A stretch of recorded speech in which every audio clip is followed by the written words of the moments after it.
এনসিপির পদ ছাড়লেন কেন্দ্রীয় সদস্য রিদওয়ান হাসান। আলেম সমাজের প্রত্যাশা ও ধর্মীয় মূল্যবোধ সংরক্ষণের বিষয়ে অগ্রাধিকার না পাওয়ার অভিযোগ তুলে পদত্যাগ করেন তিনি। ফেসবুকে নিজের পেজে দেওয়া এক পোস্টের মাধ্যমে তিনি পদত্যাগের তথ্য জানান। পদত্যাগপত্রের অনুলিপি এনসিপির আহ্বায়ক নাহিদ ইসলাম সহ দলের শীর্ষ নেতাদের পাঠানো হয়েছে বলেও জানান তিনি।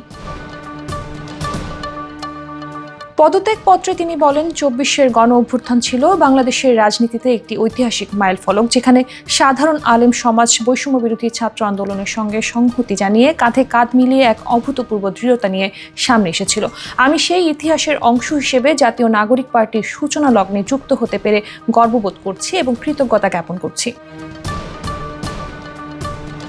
তিনি বলেন, আমি সবসময় বিশ্বাস করেছি একটি বহুমতের মূল্যবোধ নির্ভর ও ন্যায়ভিত্তিক রাজনৈতিক কাঠামো গড়ে তুলতে হলে সব শ্রেণী পেশার মানুষের দাবিকে শ্রদ্ধার সাথে গুরুত্ব দেওয়া জরুরি।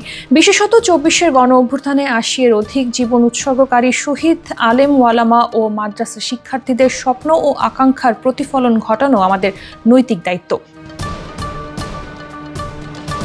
ধর্মীয় মূল্যবোধ নিয়ে তিনি বলেন, জাতীয় নাগরিক পার্টিও বহুমতের প্রত্যাশা ও সহাবস্থানের যে অঙ্গীকার নিয়ে এগিয়েছিল তা নিঃসন্দেহে গুরুত্বপূর্ণ ছিল। তবে সময়ের সাথে সাথে লক্ষ্য করেছি শহীদ আলেম ও শিক্ষার্থীদের স্বপ্ন ও প্রত্যাশাগুলো এবং ধর্মীয় মূল্যবোধ সংরক্ষণের মতো বিষয়গুলো এনসিপিতে প্রত্যাশিত অগ্রাধিকার পায়নি। সুতরাং দেশের ইসলাম প্রিয় জনগণের আকাঙ্ক্ষাকে আরও নিবিড়ভাবে প্রতিনিধিত্ব করার সংকল্প নিয়ে দেশ ও জাতির বৃহত্তর কল্যাণের কথা বিবেচনা করে আমি জাতীয় নাগরিক পার্টির কেন্দ্রীয় সদস্য পদ থেকে স্বেচ্ছায় পদত্যাগ করছি।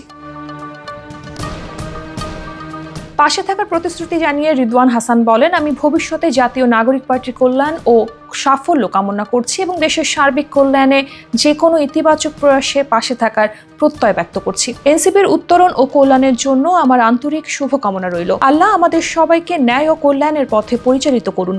আমিন।